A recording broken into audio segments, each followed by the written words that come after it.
you started this, you prefaced this whole thing by saying you were going to try to talk to somebody who knew the answer.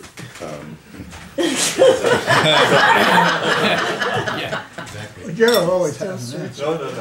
I don't know. We're closer to the bottom today than we were, let's say, 6 months ago. Oh, that's a well spoken. Very good. How about this? If you want to be depressed, a depressing view would be that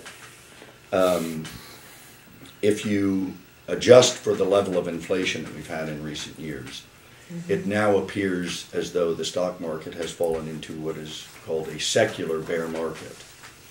So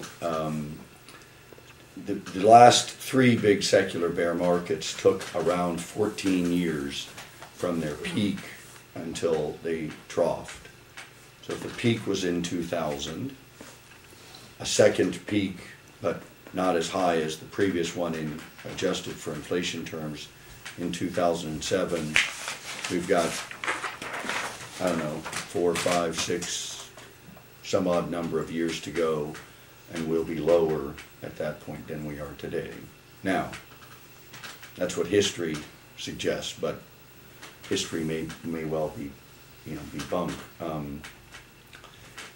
It's going to be tough slogging, no matter what. This is in a financial crisis that preceded an economic problem, and the economic problem could be deeper and longer lasting than we've been accustomed to in the last couple of decades.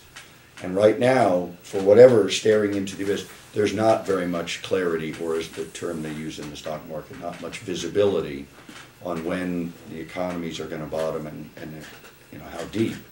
And until people have a greater sense of when when it's going to be and what it's going to look like, I think the best you can hope for is that we look like we should be poised for a rally, but it's probably not going to be sustained, and there'll be several opportunities in which we'll potentially be suckered in only to be disappointed thereafter. But frankly, we've never been in this situation. Nobody who's alive, aside, very few people alive have ever been through anything like this.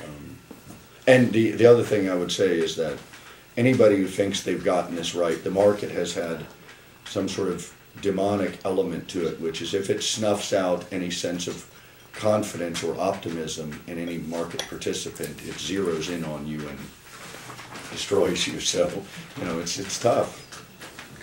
Well, I'll pass this chart around, which was written by a guest